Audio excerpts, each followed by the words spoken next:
described in previous, post about the mound builders and what them building mounds by the river lakes, and they're also doing man-made rivers and things like that.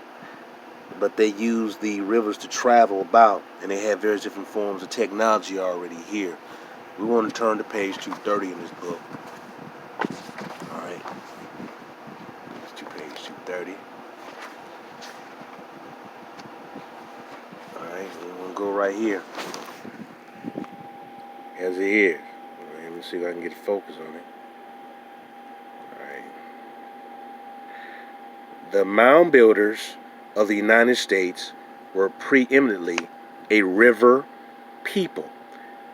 Their densest sediments and greatest works were near the Mississippi and its tributaries.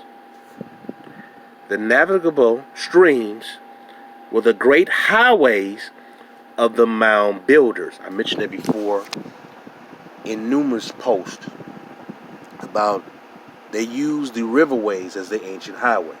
I'm going to go on and read this real quick. Okay.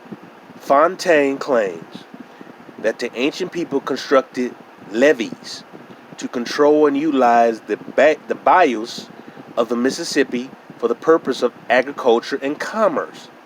The Yazoo River is called the Yazoo Hina, the river of the ancient ruins. There is no evidence that they had reached the Atlantic coast. No authentic remains of the mound builders are found in the New England states, nor even the state of New York. This would indicate that the civilization of the people advanced up the Mississippi River and spread out over its tributaries, but did not cross the Allegheny Mountains. They reached, however, far up the Missouri and Yellowstone rivers, and thence into Oregon. The headwaters of the Missouri became one of their great centers of population, but their chief sites were upon the Mississippi and Ohio rivers. In Wisconsin, we find the northern central limit of their work. They seem to have occupied the southern countries of the state, southern countries of the state, of the state, and the western shores of Lake Michigan. The circular mounds are found in Minnesota and Iowa, and some very large ones in Dakota. Illinois and Indiana were densely populated by them. It is believed that the vital center of their colonies was near the junction of the Ohio and Mississippi rivers. The chief characteristic of the mound builders was that from which they derived their name, the creation of great structures of earth or stone, not unlike the pyramids of Mexico and Egypt. Between Alton and East St. Louis, Southern Illinois, is the great mound of Cahokia, which may be selected as a type of their works. It rises 97 feet high, while its square sides are 700 and 500 feet respectively.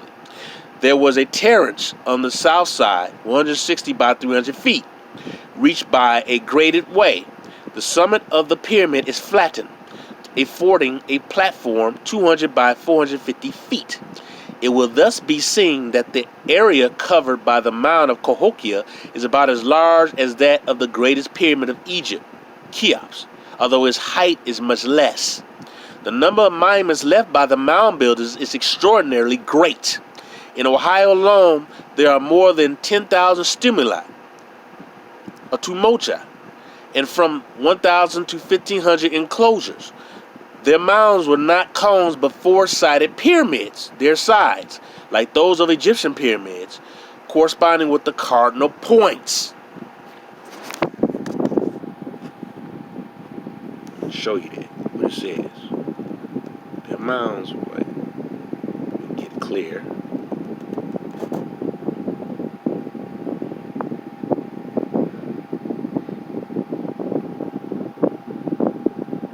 Alright, we go and read. The mound builders had attained a considerable degree of civilization. They were able to form, in the construction of their works, perfect circles and perfect squares of great accuracy, carried over the varying surface of the country. One large enclosure comprises exactly 40 acres, at Hopewell, Ohio, are two walled figures, one a square, the other a circle, each containing precisely 20 acres. They must have possessed regular scales of measurement and the means of determining angles and of computing the area to be enclosed by the square and the circle, so that the space enclosed by each might exactly correspond. The most skillful engineer of this day will find it difficult, without the aid of an instrument, to lay down an accurate square of the great dimensions above represented, measuring, as they do, more than 4/5 of a mile in circumference. But we not only find accurate squares and perfect circles, but also, as we have seen, octagons of great dimensions. They also possess an accurate system of weights. Bracelets of copper on the arms of the skeletons have been found to be of uniform size, measuring each 2 9/10 inches, and each weighing precisely 4 ounces. They built great military works surrounded by walls and ditches, with artificial lakes. I mentioned that, with artificial lakes in the center to supply water. One work, Fort Ancient on the Little Miami River, Ohio, has a circuit of between 4 and 5 miles. The embankment was 20 feet high. The fort could have held a garrison of 60,000 men with their families and provisions.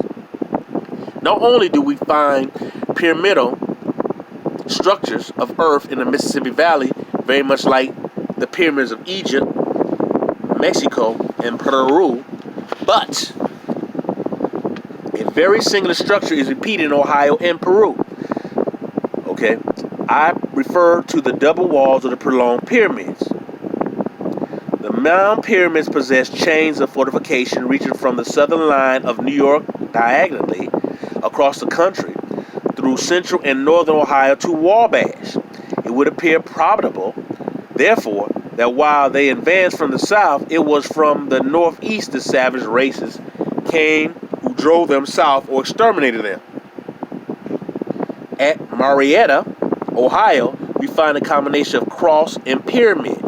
At Newark, Ohio, are extensive and intricate works. They occupy an area 2 miles square, embrace within embankments 12 miles long. One of the miles is a threefold symbol, like a bird's foot. The central mound is 155 feet long, and the other two each 110 feet in length. Is this curious design a reminiscence of Atlantis and the three-pronged trident of Poseidon? The mound builders made sun-dried brick mixed with rushes, as the Egyptians made sun-dried bricks mixed with straw. They worked in copper, silver, lead, and there are evidence, as we shall see, that they wrought even in iron. Copper implements are very numerous in the mounds.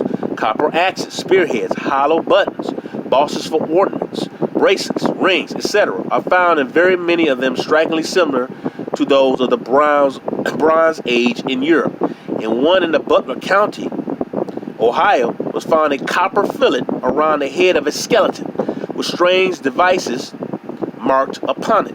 Silver ornaments have been also found, but not in such great numbers. They seem to have attached a high value to silver, and it is often found in thin sheets, no thicker than paper, wrapped over copper or stone ornaments so neatly as almost to escape detection. The great esteem in which they held a metal so intricately valueless as silver is another evidence that they must have drawn their superstitions from the same source as the European nations. Copper is also found in the manner plated over stone pipes, presenting in an unbroken metallic luster, the overlapping edges so well polished as to be scarcely discoverable. Beads and stars made of shells have sometimes been found doubly plated, first with copper, then with silver. The mound builders also understood the art of casting metals, or they held intercourse with some race who did. A copper axe cast has been found in the state of New York. Professor Foster also observes that the ancient people of the Mississippi Valley possessed this art, and he gives us representation of various articles plainly showing the marks of the mold upon them. A rude article in the shape of an axe composed of pure lead weighing about a half pound was found in sinking a well within the trench of the ancient works of Circleville. There can be no doubt it was the production of the mound builders, as galena has often been found on the altars in the mounds. It has been greatly thought that there were no evidence that the mound builders were acquainted with the use of iron, or that their plating was more than a simple overlaying of one metal over another, or some foreign substance. Okay, I'm gonna stop there, man. I'm gonna stop there. Alright, I'm gonna stop there. And I might read one more thing real quick. Right here. Right here. Let's see this. I'm going to read this. There's evidence which goes to prove that the mound builders had relations with people of the semi-tropical regions in the direction of Atlantis. Among their sculptures in Ohio, we find accurate representation of the lamantine, manatee, or sea cow, found today on the shores of Florida, Brazil, and Central America, and of the toucan, a tropical and almost exclusively South American bird. Seashells from the Gulf, pearls from the Atlantic, and obsidian from Mexico have also been found side by side in the mounds. And then right here, the mound builders retreat southward towards Mexico and probably arrived there sometime between AD 29 and AD 231 under the name of Najas. They called the region they left in the Mississippi Valley Huautlapan, the old red land. Okay, in allusion probably to the red clay soil part of the country. I'm going to stop right there. Official, I'm going to stop right there. All right? Stop right there. It's from this book. All right. Now, I mentioned before how our brothers and sisters had high technology here in Americas building structure. And they built mounds throughout the Americas, man. And I mentioned before the mound, I believe it was like, I mentioned it was 2 million mounds that might have been here, 1 million to 2 million mounds that once were here. Now it was around 200,000. Because many of them were destroyed. I mentioned it in so many other videos. It's the fact that we had the technology. Like I said, iron. They were smelting iron over here. When you listen to a lot of these white historians, they believe that they had copper. But they don't talk about how they had iron over here. And they was able to use the iron to penetrate into harder material. Alright? That copper would have been so damn hard, but he used iron to penetrate that harder material. We were doing great traveling and building great structures here in the Americas thousands of years ago. Right? Our ancestors were already here. So a lot of that knowledge, when a lot of them were enslaved, they still had that knowledge or carried that knowledge that they had when they were free with their nations, so-called tribes. Alright? Our people were already here. I keep emphasizing this. Most of us did not come from a slave ship on the bottom of a cargo ship from Africa. And this is the problem I have. I keep saying with Umar Johnson, Sarah Sudi, Dr. Mahat, the Amara squads, man, they don't know what the hell they talking about because they not have put in the real research to our history. They're only going by what white folks have given them, or some Negro who's educated by white folks who all they care about getting tenure is telling them. Because they have not done the real research. The information is out there and for you to seek. I keep telling brothers and sisters this. There's so much information out there for you to learn your true history. Learn your true history. It's out there. But you're going to have to want to seek it. You're going to have to want to do that.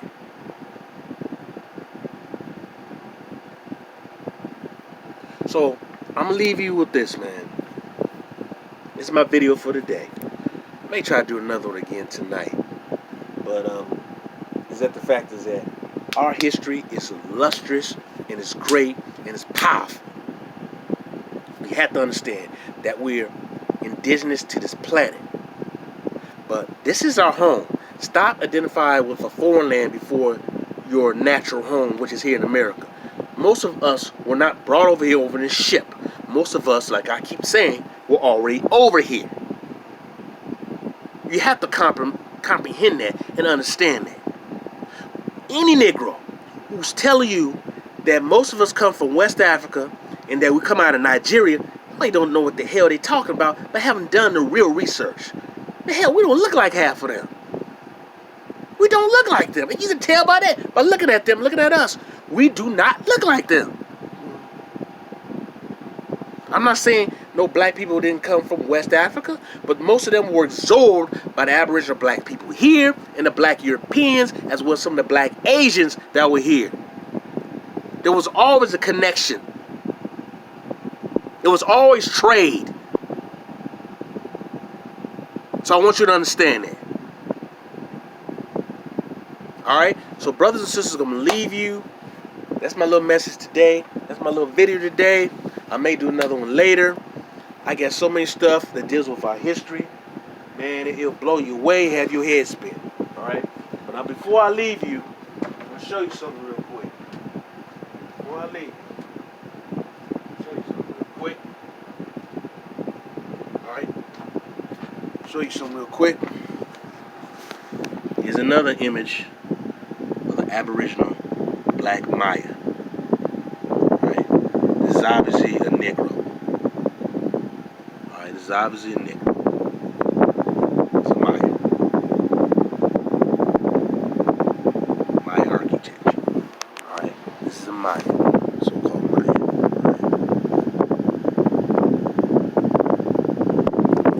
Alright? And if many of you haven't seen my other video, then I talk about the Olmecs, or not the Aztecs. If I can find the book.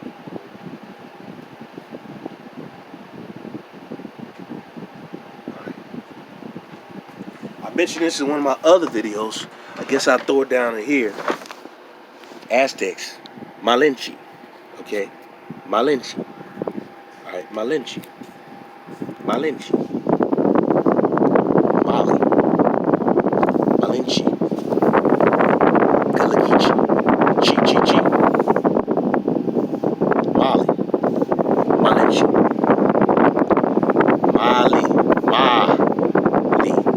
Malinche. Mali. Alright? I mentioned, like I said, I mentioned this in one of my other videos. And here it is. Alright? Let me get a clear view. Malinche. Mali. Nali. Malinche. Mali Nali. Original name of La Malinche. Malinche or La Malinche, Malinche. The Indian name of respect for Manala, the daughter of an Aztec chieftain who became mistress and interpreter of Cortez. The Indians also called Cortez by his name. Alright? Marina. The Christian name given to Malinche by Cortez. Look at it. I'm going to repeat this again.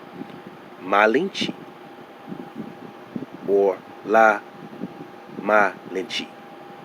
Malinche means Mali, Nali, Mali, Mandingo. That's what the hell she was. I said that in one of my other videos, but that's what the hell she was. Alright? That's what the hell she was. So, this is our land. Don't let that fool Umar Johnson tell you you come from slaves, man. Don't buy into that root stuff. We've been here. And this is something we really gotta talk about. I mentioned that in one of my previous videos. But this is an updated one. I want to show you that. And I want to also talk about the book, The Atlantis, the Antediluvian World, and show you this image of a Mayan architecture right here in the cover of a Mayan. Obviously, it's a Negro. It's not a Mestizo. Right? Yeah, you see Mestizos claiming the history and claiming it's Latino history or Hispanic culture, which they had nothing to do with it, man. This is our history, dude. We need to reclaim all our stuff. All right? This is your brother G World. I'm out, brothers and sisters. Don't listen to these Negroes online. All right? Don't listen to none of them, man, who's teaching you that you're just Slinger's African slave. This is your history. Peace and love.